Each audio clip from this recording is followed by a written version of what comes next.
and intervention for blended learning, so that would bring some good results. So what is that? Just have a look about this video clip.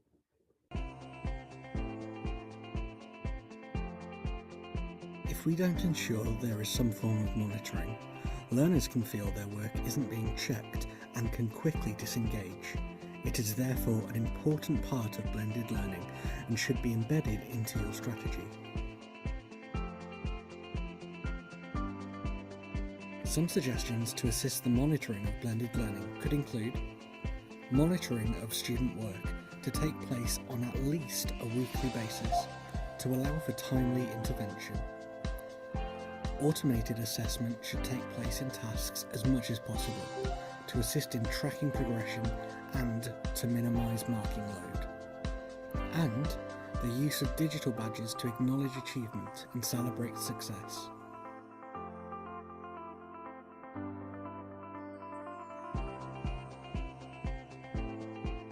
There are ways in which you can re-engage learners if you see them start to disengage.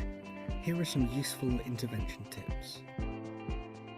Use effective tools to help identify when a learner is losing engagement.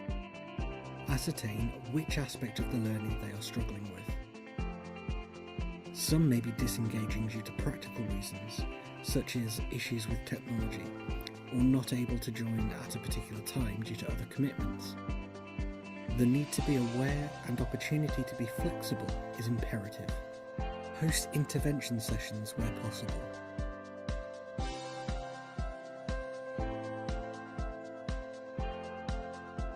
You could also try offering an anonymous space online, such as a Padlet wall, where learners can note down which areas.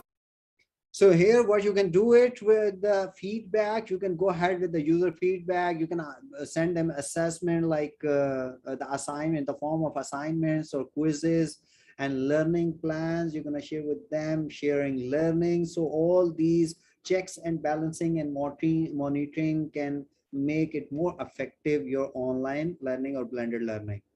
I would like more support in. Offering alternative assessment opportunities to give all learners the chance to demonstrate knowledge in a way that best suits them. Developing learning plans in conjunction with the learner to set short, achievable goals. Sharing successful intervention strategies with wider teaching teams.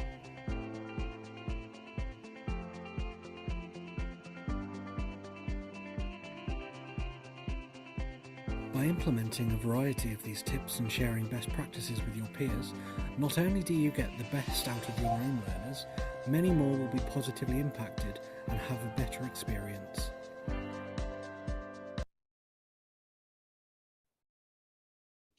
So how we can go ahead with interactive online lecture tools? What kind of interactive tools we do have it? Let's have a look about these interactive tools.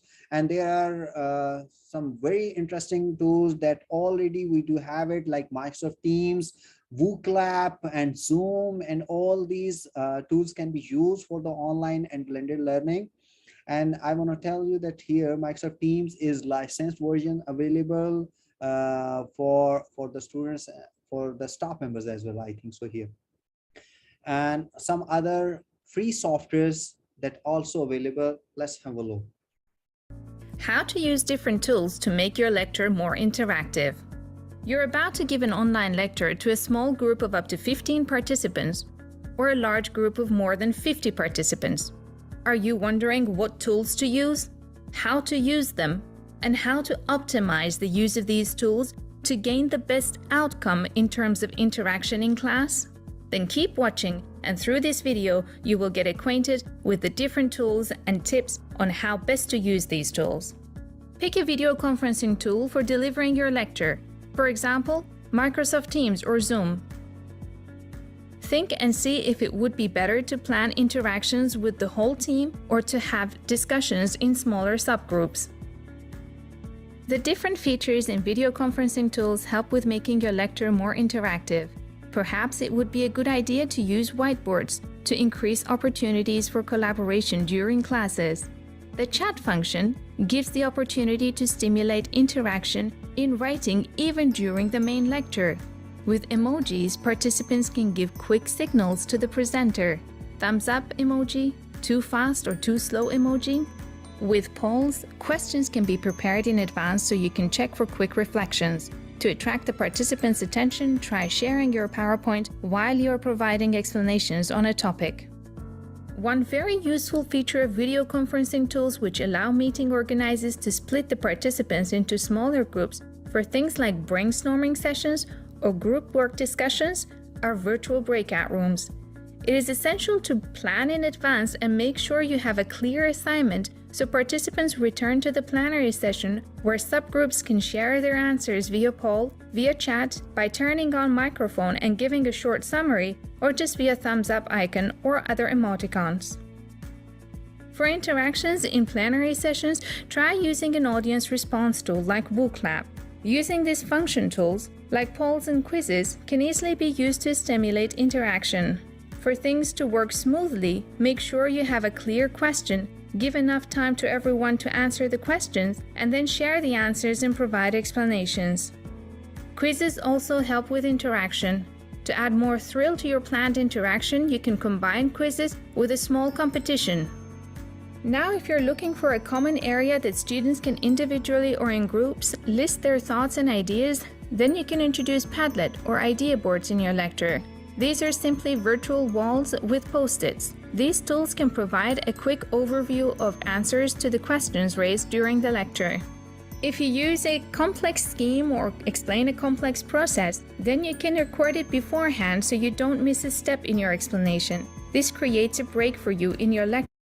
This is one of the best idea I want to share with you, that for example you're gonna share some kind of softwares, that how you can use this software, or you're gonna have some practical sessions instead of doing all the steps practically online during the session.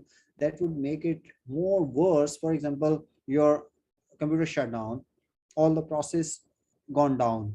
For example, there is some kind of problem with the login issues or something like that, you can stuck over there. So I would suggest that you have to record all these steps well before in time, well before in classroom, and this video clip without the voiceover, you just share with them and explain them. Okay, you have to receive this page, you need to enter your user ID and password, and then hit the login button, and you would be login over here, and you would have this kind of environment over there. So if you need a smooth lecture in your classroom, do not go ahead with the practical sessions in front of the students or in front of the audience. At that time, it's better you have to record it earlier and you can just explain over there. That would have more better impact, I believe. So you can take a breath. This is also a change for your audience in avoiding a monotonous lecture. To record a screencast of your presentation or simply to record yourself explaining the course, use My Media site. You can also share your mini clips through My Media site. Keep in mind that recording a mini lecture should be worth the effort. So record a mini clip if you want to use this clip many times. As a final take-home message, there are many tools to help you design an interactive lecture. You just need to plan the proper integration of these tools into your lecture. So there is one more benefit for the recording of the practical sessions or any software you want to share with the students over there. For example, you have recorded all the steps one time at home, and you do have 10 sessions over there. You do not need to worry about that, okay, I do not have the internet inside the classrooms. How can I go ahead for the login screens and I'm not receiving some kind of like authentication code over there. So do you have 10 sessions, you have recorded video with you, you can explain very easily in all the sessions. Create interactive environment as educators in classroom. How you can create interactive environment? Let's have a look with this one. Yes, now I'm gonna share with you two very advanced level web-based environment which can give you an idea and you can use them inside the classroom with your students. But for example, your students do have the smart devices, or you are inside the computer lab and you can engage them with you by using some kind of environment, online environment, and they can be interactive, and at the same time you're asking some questions, and you're collecting the data from the students via using the some specific links so they can be engaged. The first one is Mentimeter. Let's have overview that how does it work. Then next slide I will tell you that how it works and how you can use it inside the classroom. There's too much one-way communications in lectures and workshops and in regular business meetings. And what we're trying to do is a very, very simple but powerful interaction tool, and this is Mentimeter. Everybody wants to be heard. And the process of using Mentimeter is quite simple. You create a question, click Start Presenting. The audience then just grab their phone, go to a specific URL, enters the code, and submits the answer. When you visualize the answers, it makes people think and reflect, and then you can start a discussion from there. With Mentimeter, everybody has an equal opportunity to voice their opinion. You're not affected by anybody in the room. The input you provide is unbiased, and when you're part of the result, you want to motivate the result. Mentimeter makes people interact in a new and innovative way. When you open up for people to voice their opinion, people feel involved, so the interaction creates a constructive discussion. Mentimeter makes meeting more fun, efficient, and effective. That's Mentimeter, one of the best tool you can use inside the classroom. Then now you have a look how to use Mentimeter with PowerPoint. Because all of us are using PowerPoint for the presentations, so how we can embed the Mentimeter in PowerPoint and how it is effective.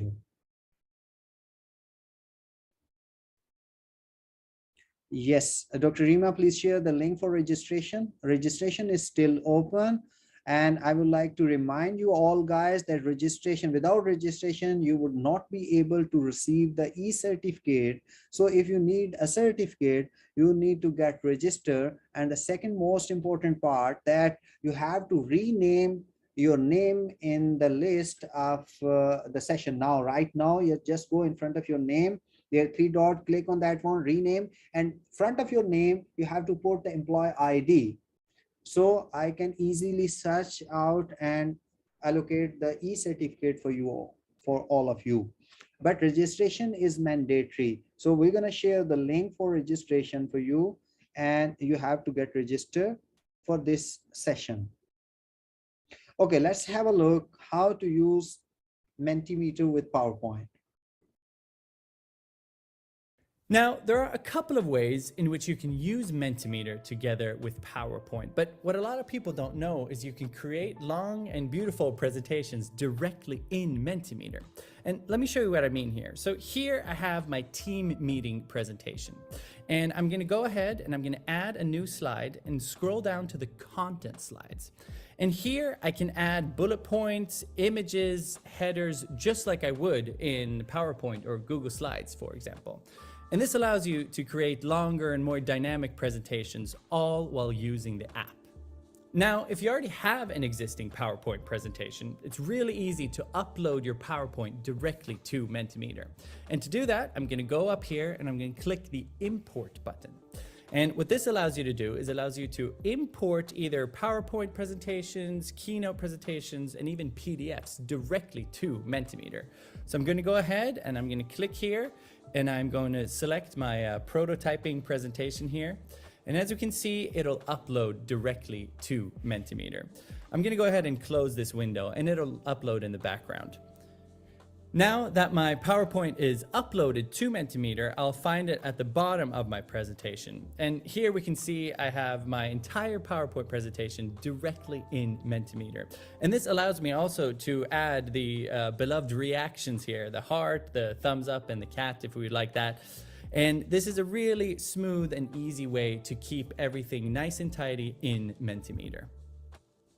Now, the quickest way to use Mentimeter together with PowerPoint is to use them side by side. And I'm going to show you how to do that as well. So here I have my Mentimeter presentation ready to go. I'm going to go ahead and select Present so I have it in full screen. Then I'm going to use Command Tab or Control Tab if you're using a PC and open up my PowerPoint presentation. I'm going to go ahead and put that in full screen mode as well. And now I have both presentations in full screen. And I can go through my PowerPoint presentation, and when I want to add audience interaction, I simply select Command or Control Tab and switch between the two. Mentimeter works best if you're using it directly in the web browser, but we do also offer a way in which you can use your PowerPoint presentation and have a Mentimeter question in it. Now, this requires you to have an Office 365 subscription, as well as having the PowerPoint 2016 version or later. And what I'm going to do is I'm going to go here to Insert in my PowerPoint presentation. I'm going to select Get Add-ins. And here I can search for Mentimeter and add it to my add-ins. And then I go back to my Mentimeter presentation. I copy the slide that I want to use in my PowerPoint and simply paste it directly in the slide link. And here I can then use my PowerPoint presentation and have a Mentimeter question in it. So here is a good news for you that you can use the Mentimeter with the Office 365 and Office 365 to have the subscription for Jazan University.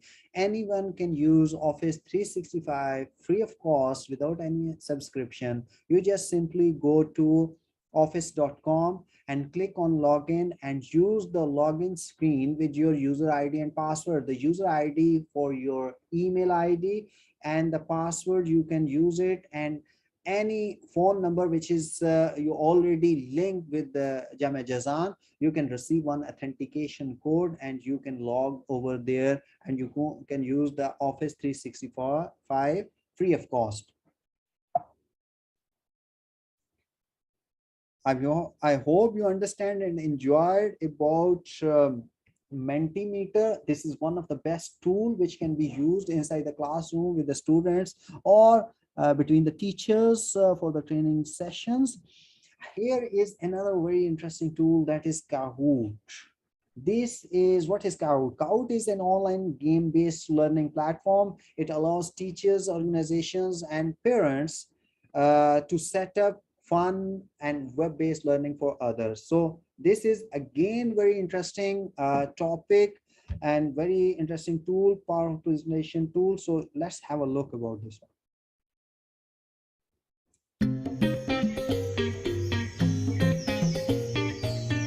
Hi there, I'm Evelyn, and today I'll show you how you can create and deliver an interactive presentation everyone will enjoy, remember, and learn from.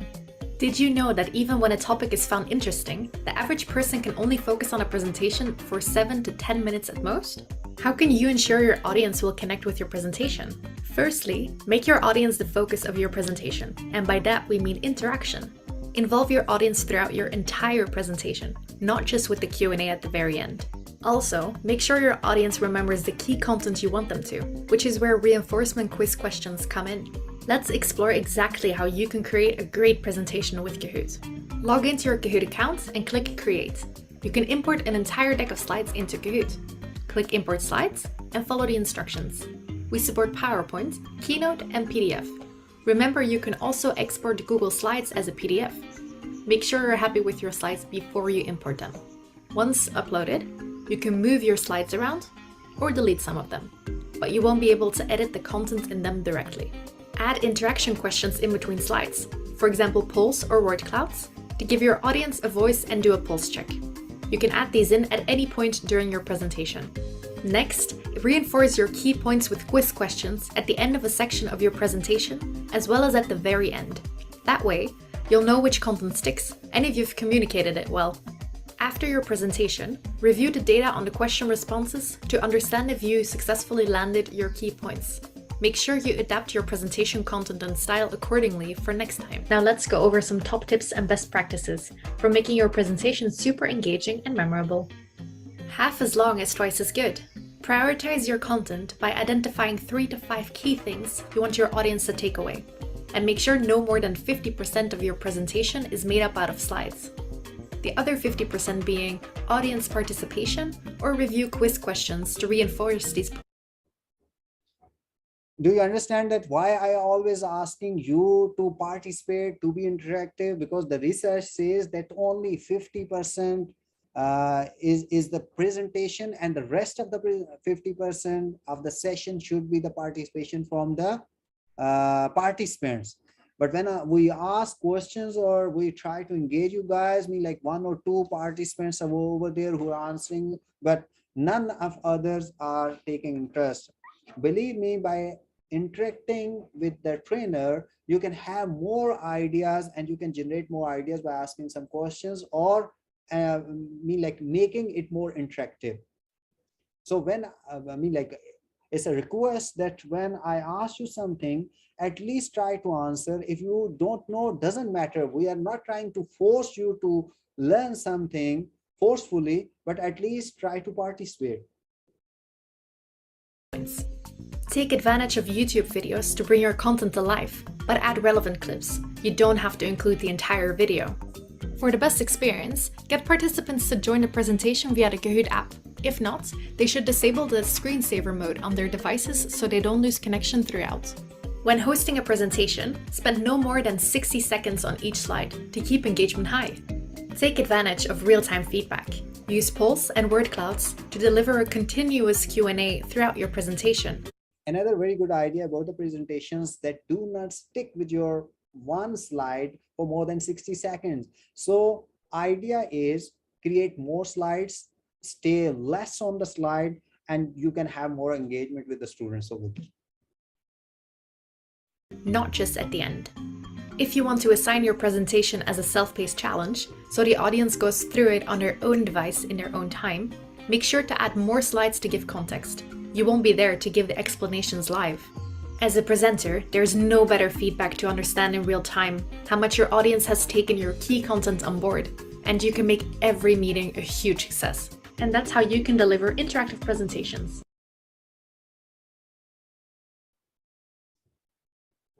So our session is going to be like in the concluding side. We are almost end of the sessions, and we have discussed a lot about the blended learning strategies.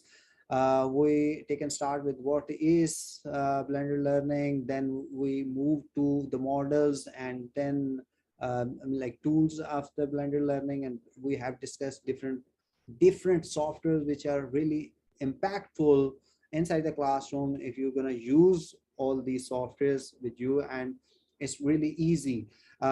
Before taking start for the benefits of the blended learning, I want to tell you again that you do have free subscriptions towards like a Microsoft 365, Office 365, that is online software.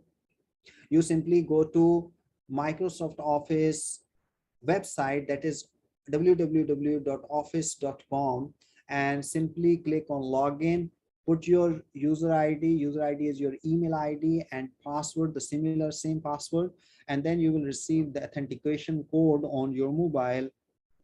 And after putting that authentication code, you would be able to log in, and then you would have a complete environment over there, that is Microsoft Word, Microsoft PowerPoint, Microsoft Word, and all the softwares which you need it related to Microsoft package that is available. Even Microsoft Teams you can use over there. So benefits of blended learning: enhance the student experience. Surely once you are trying to combine the two strategies, face-to-face and online learning, so it means there is more enhancement the student experience, and they can learn more. There is potentially improve students outcomes. There is good results. You can bring it out because you are training them inside the classroom, you are sending them assignments online, you are taking the quizzes online, and all their progress is streamlined in your LMS system, that is Blackboard, so you can have better outcomes from the students. Widen participations, you can have more participation. The reason behind students are interacted and collaborative, not inside the classroom but online, so they can interact and coordinate between each other, so that can widen the participation of the students and teacher as well. It can improve accessibility and inclusions. Definitely accessibility improved over there, and most of the students take part for the assignments, quizzes, and many other things. So this is the benefit of blended learning. So the time to implement the blended learning, implementation of the blended learning should be on the priority base for all the universities, I think so. Now this is a time to take a part. Most of the top of the line universities in the world already implemented blended learning. Jeddah University also using, but I think so need more powerful implementation so we can have it. But the teachers participation is more important to implement the blended learning. So that would help everyone, and especially for the students, to bring some good outcomes. And especially a very good steps taken by the Design University, that they bring some of the courses completely online. Some easy courses can bring online. So this is a blend.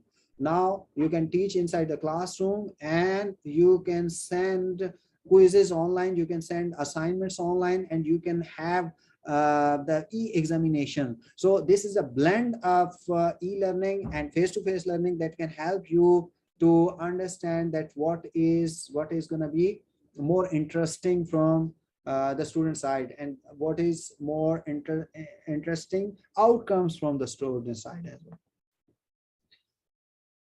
Last but not least, in the end of the session, I'm gonna throw up one of the questions. You guys, I hope you will be interested to answer that one. How blended learning affects teaching? This is the last slide of our presentation. So I would expect to share your experiences. What kind of experiences do you have, that how blended learning affects teaching? What change brings in teaching by implementing the blended learning? That's all from today's sessions, and thanks for joining the session. I hope you got some new ideas, and if you have any question, you can ask me, please.